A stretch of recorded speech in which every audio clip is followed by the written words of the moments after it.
ഇത് എങ്ങനെയാണ് ചെയ്യുക എന്ന് നോക്കാം കേട്ടോ. ഇതിന്റെ പാർട്ട് 1 എല്ലാവരും കണ്ടു കാണും എന്ന് വിശ്വസിക്കുന്നു. വേറൊന്നും കൊണ്ടല്ല, ഈ പാനൽസ് ഒക്കെ എല്ലാം നമ്മൾ ജോയിൻ ചെയ്തൊന്ന് എടുത്തിട്ടുണ്ട്. ഇനിയാണ് നമ്മൾ ഇതിനെ നല്ല വില കൂടിയ ഒരു കുർത്തിയിലേക്ക് മാറ്റാനായിട്ട് പോകുന്നത് കേട്ടോ. ഇതിന്റെ ഫസ്റ്റ് പാർട്ട് കണ്ടില്ല എന്നോർത്തിന് വിഷമിക്കേണ്ട ആവശ്യമില്ല. ഒന്ന്, ഞാനിതിൻ്റെ ലിങ്ക് നമ്മുടെ ഈ വീഡിയോൻ്റെ ഡിസ്ക്രിപ്ഷൻ ബോക്സിൽ ഇട്ടിട്ടുണ്ട്. അത് ഒന്നാമത്തെ മെത്തേഡ്. ഇനി രണ്ടാമത്തെ മെത്തേഡ് അതെടുക്കാൻ ചിലവർക്ക് അറിയാൻ പറ്റില്ലല്ലോ. അപ്പോൾ അങ്ങനെയുള്ളവർ ഒന്ന് അവസാനം വരെ കാത്തിരിക്കുക. ഇതിൻ്റെ അവസാനം എത്തുമ്പോൾ ഒരു ബോക്സിലാക്കി ഇതിൻ്റെ കട്ടിങ് ഉണ്ടാകും കേട്ടോ. അതിലൊന്ന് ക്ലിക്ക് ചെയ്താലും മതി. കാരണം വേറൊന്നും കൊണ്ടല്ല, നമ്മൾക്കിത് ചെയ്യാൻ പറ്റില്ല. ഈ കാൽക്കുലേഷൻസ് ഒക്കെ വെച്ചാൽ മാത്രമേ നല്ല ഫ്ലെയർ ആയിട്ടുള്ള ഇതുപോലത്തെ ഒരു കുർത്തി ചെയ്യാൻ പറ്റുള്ളൂ. ഞാൻ ആദ്യമേ പറഞ്ഞല്ലോ, നമ്മൾ നല്ല വില കൂടിയ ഒരു ചുരിദാറായിട്ടാണ് ഇതിനെ കൺവേർട്ട് ചെയ്യാൻ പോകുന്നത്. അപ്പോൾ അതനുസരിച്ചിട്ട് അതിന് പണിയും ഉണ്ടാകും കേട്ടോ. ചുമ്മാ ഒരു എ ലൈനോ സ്ലിക്റ്റോ ആയിട്ടുണ്ടെങ്കിൽ മാക്സിമം പോയ ഒരു 600-700 ആ ഒരു റേഞ്ചിൽ നമുക്ക് തയ്ച്ചെടുക്കാൻ പറ്റത്തുള്ളൂ. നമ്മൾ അങ്ങനെയല്ലല്ലോ, ഒരു പാർട്ടി വെയർ ആയിട്ടാണല്ലോ ചെയ്യാൻ പോകുന്നത്. അപ്പോൾ പറഞ്ഞു നീട്ടുന്നില്ല, ഇനി നമ്മൾക്ക് ഇതിൽ ഒരു നെക്ക് ഒന്ന് ഡിസൈൻ ചെയ്ത് എടുക്കണം കേട്ടോ. ചെയ്യാൻ വേണ്ടിയിട്ട് ഇതുപോലത്തെ ഒരു ക്യാൻവാസിന്റെ കട്ടി കുറഞ്ഞ ഷീറ്റ് മതി കേട്ടോ. കട്ടിയുള്ളതാണെങ്കിൽ നമ്മളുടെ നെക്കിന്റെ അവിടെ ഇങ്ങനെ വല്ലാതെ അങ്ങ് പൊങ്ങി നിൽക്കുന്ന പോലെ ഫീൽ ചെയ്യും. നമ്മൾക്ക് ക്യാൻവാസിൽ നെക്കിന്റെ പണിയെല്ലാം തുടങ്ങാം കേട്ടോ. അത്യാവശ്യവും നീളവും വീതിയുള്ള ഒരു ക്യാൻവാസിന്റെ ഷീറ്റ് എടുക്കുക. കട്ടി കുറഞ്ഞ ഷീറ്റ് മതി കേട്ടോ. ഇതിങ്ങനെ രണ്ടായിട്ടൊന്ന് മടക്കി വെച്ച് കൊടുക്കുക. അപ്പോൾ ഈ ഒരു ഭാഗത്ത് മാർക്ക് ചെയ്യുന്നതായിരിക്കും കുറച്ചുകൂടി നല്ലത് കേട്ടോ. ഇവിടെയാണെങ്കിൽ ഈ ഗ്ലേസിംഗ് ഉള്ള ഭാഗത്താണെങ്കിൽ ചിലപ്പോൾ അത് തെന്നിപ്പോവാൻ ചാൻസ് ഉണ്ട്. എന്നിട്ട് ഇതിങ്ങനെ ഒന്ന് രണ്ടാക്കി മടക്കി വെക്കാം.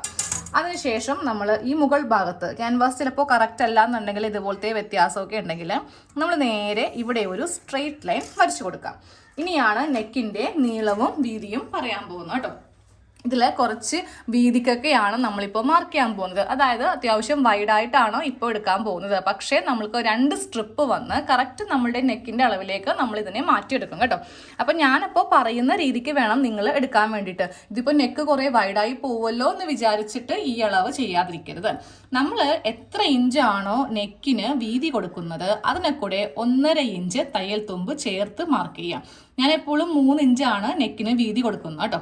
അപ്പോൾ അതിനെ കൂടെ 1.5 ഇഞ്ച് ആഡ് ചെയ്യുമ്പോൾ നമ്മൾക്ക് വരുന്ന അളവാണ് 4.5 ഇഞ്ച്.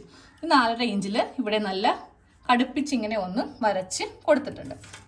ഇനി ഇവിടെ നിന്ന് നേരെ താഴത്തേക്ക് വേണ്ട നമുക്ക് നെക്കിന് വേണ്ട ലെങ്ത് ആണ് മാർക്ക് ചെയ്യാൻ പോകുന്നത്. ഞാൻ എപ്പോഴും നെക്കിന് ലെങ്ത് 5.5 ഇഞ്ചാണ് കൊടുക്കുന്നത്. ഇതിനെ കൂടെയും 1.5 ഇഞ്ച് തയ്യൽ തുമ്പ് ചേർത്തിട്ട് 7 ഇഞ്ചിൽ ഇങ്ങനെ ഒന്ന് മാർക്ക് ചെയ്ത് കൊടുത്തിട്ടുണ്ട്. ബോക്സ് വരച്ചില്ലെങ്കിലും കുഴപ്പമില്ല, കാരണം നമ്മൾ ഇന്നൊരു വി നെക്കാണ് ചെയ്യാൻ പോകുന്നത്. അപ്പോൾ ഇവിടെ മാത്രം ഞാനൊരു ചെറുതായിട്ടൊരു ലൈൻ ഇങ്ങനെ ഒന്ന് വരച്ച് കൊടുത്തു കേട്ടോ. ഇനി ഇവിടെ നിന്ന് ഇങ്ങോട്ടേക്ക് നമ്മൾക്കൊരു അര അല്ലെങ്കിൽ അരയുടെ ഇപ്പുറത്ത് കാണുന്ന ഈ അളവിൽ മാർക്ക് ചെയ്യാം. അപ്പോൾ ഞാൻ അരയുടെ ഇപ്പുറത്ത് കാണുന്ന ഈ അളവിൽ ഇങ്ങനെ ഒന്ന് മാർക്ക് ചെയ്ത് കൊടുത്തു. ഇനി സ്കെയിൽ എടുക്കാം. സ്കെയിൽ എടുത്തിട്ട് ഈ 2 പോയിന്റ് 4.5 ഇഞ്ച് പിന്നെ താഴെ വരുന്ന 7 ഇഞ്ച് ലെങ്ത്തിലേക്ക് ഇതുപോലെ ഇങ്ങനെ ഒരു മാർക്കിങ് കൊടുത്തു. ഇതാണ് നമ്മൾക്കിപ്പോൾ കിട്ടിയിരിക്കുന്ന നെക്ക് കേട്ടോ. ഇനി ഇതിൻ്റെ ഇപ്പുറത്ത് തയ്യൽ തുമ്പ് ചേർക്കുക. അപ്പം ഞാൻ ഈ ഒരു സ്കെയിലിൻ്റെ അളവിൽ ആദ്യമേ ഇങ്ങനെ അങ്ങോട്ട് വരച്ചു കൊടുത്തു. അത് കഴിയുമ്പോൾ താഴെ ഭാഗത്തും ഈ ഒരു അളവ് തന്നെ മെയിൻറ്റെയിൻ ചെയ്തിട്ട് ഇങ്ങനെ ഒന്ന് മാർക്ക് ചെയ്ത് കൊടുത്തു. ഇപ്പോൾ മനസ്സിലായല്ലോ. ഇവിടെ നിന്ന് ഇങ്ങനെ കട്ട് ചെയ്ത് ഇങ്ങനെ എടുക്കാം. അത് കഴിയുമ്പോൾ ഇതിങ്ങനെ കട്ട് ചെയ്ത് അങ്ങോട്ട് എടുക്കുക. ഇതുപോലെ വി നെക്ക് ഒന്ന് കട്ട് ചെയ്തിട്ട് ഇങ്ങനെ ഒന്ന് ഒട്ടിച്ച് എടുത്തിട്ടുണ്ട്. ഇനി അത് കഴിയുമ്പോൾ നമ്മൾ ടേപ്പ് എടുക്കുക. ടേപ്പ് എടുത്തിട്ട് ഇതിൻ്റെ ലെങ്ത് ഒന്ന് എത്ര ഇഞ്ചാണെന്ന് നോക്കാം കേട്ടോ. ഇതിപ്പോൾ ഇവിടെ ഒരു 10 ഇഞ്ചോളം വരുന്നുണ്ട്. ഒരു 2 ഇഞ്ച് കൂടി കൂട്ടിയിട്ട് നമ്മൾക്ക് ഇതുപോലത്തെ ഒരു കഷ്ണം കൂടെ കട്ട് ചെയ്ത് എടുക്കണം. ഇതിന് 1 ഇഞ്ച് വീതിയാണ് കൊടുക്കേണ്ടത്. 1 ഇഞ്ച് വീതി കൊടുത്തിട്ട് ഞാനൊരു 13 ഇഞ്ചോ 12 അല്ലെങ്കിൽ 13 ഇഞ്ചോ നമ്മൾക്ക് എടുക്കാം. 12 വരെ കൊടുത്തിട്ടുള്ളൂ കേട്ടോ.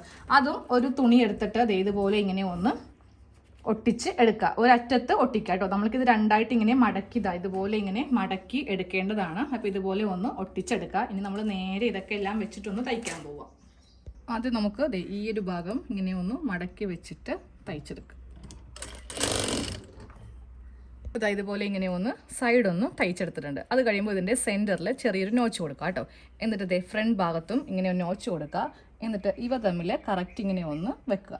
ഞാൻ കുറച്ച് മുകളിലേക്കൊന്ന് കയറ്റി വെക്കുന്നുണ്ട്. കാര്യം ഈ ഭാഗം തയ്യൽ തുമ്പ് കുറച്ച് കൂടുതലുണ്ടല്ലോ. അപ്പോൾ അത് നമുക്കൊന്ന് കട്ട് ചെയ്ത് കളയാം. ഇല്ലെങ്കിൽ നെക്ക് അത്രയും ലെങ്ത്ത് കൂടിപ്പോവും. കറക്റ്റ് ലെങ്ത്ത് ഇതുപോലെ ആക്കിയിട്ടുണ്ട്. അത് കഴിയുമ്പോൾ കറക്റ്റ് ലെവലിൽ ഇങ്ങനെ വെക്കുക. എന്നിട്ട് ഈ ഒരു സെൻറ്ററിൽ ഇങ്ങനെ ഒരു നോച്ച് കൊടുക്കുക. എന്നിട്ട് കുർത്തിയുടെ നല്ല വശം ഇതിൻ്റെ നല്ല വശം രണ്ടിൻ്റെയും നല്ല വശങ്ങൾ തമ്മിൽ വെക്കുക. ഈ സെൻറ്റർ ഒരുമിച്ച് വെച്ചിട്ട് ഇവിടെ ഒരു സ്റ്റിച്ച് കൊടുത്തിട്ട് ഈ നെക്കൊന്ന് തയ്ച്ചെടുക്കണം കേട്ടോ. ഇതുപോലെ ഇങ്ങനെ ഒന്ന് തയ്ച്ച് എടുത്തിട്ടുണ്ട്. അത് കഴിയുമ്പോൾ നമ്മൾ സാധാരണ നെക്ക് ചെയ്യുന്ന പോലെ തന്നെ കേട്ടോ. ഇതൊക്കെ ഒന്ന് കട്ട് ചെയ്ത് മാറ്റി നല്ല വശത്തേക്ക് എടുത്തിട്ട് ഒന്ന് തയ്ച്ചെടുക്കുക. നെക്ക് ക്യാൻവാസ് വെച്ചിട്ട് ഇങ്ങനെ ഒന്ന് തയ്ച്ചെടുത്തിട്ടുണ്ട്. ഇതാണ് ഇതിൻ്റെ ഉൾവശം കേട്ടോ. ഉൾവശവും നമുക്ക് നല്ല നീറ്റായിട്ടായിരിക്കും ഉൾവശത്തും കിട്ടുക. ഇവിടെ ഇപ്പോൾ തയ്ക്കേണ്ട ആവശ്യമില്ല. ഇനി നമ്മൾക്ക് ഇതുപോലത്തെ ലേസ്, വീതി കൂടിയതോ വീതി കുറഞ്ഞതോ ആയ ലേസ് എടുക്കുക. ഈ ലേസ് ഞാൻ ഇത്രയും വീതി പുറത്തേക്ക് കൊടുക്കുന്നില്ല കേട്ടോ. ജസ്റ്റ് ഈ ഒരു ഡിസൈൻ മാത്രമേ, അതായത് ഇങ്ങനെ അങ്ങോട്ട് വെച്ചിട്ട് ഞാൻ ഇതിൻ്റെ ഈ ഒരു ഭാഗത്ത് കൂടെ തയ്ക്കാൻ പോവാണ്.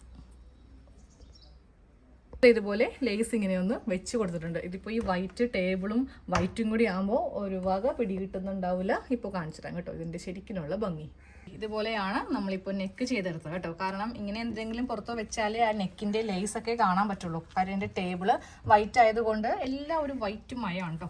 അപ്പോൾ അത് ഇതുപോലെ ഇങ്ങനെയൊന്ന് ചെയ്തെടുത്തിട്ടുണ്ട്. ഇനി നമ്മൾക്ക് ആ ഒരു സ്ട്രിപ്പ് നമ്മൾ കട്ട് ചെയ്തെടുത്തിട്ടില്ലേ, അത് ഒട്ടിച്ച് എടുക്കുകയും വേണം. അത് വെച്ചിട്ടാണ് ഇനി ചെയ്യാൻ പോകുന്നത്.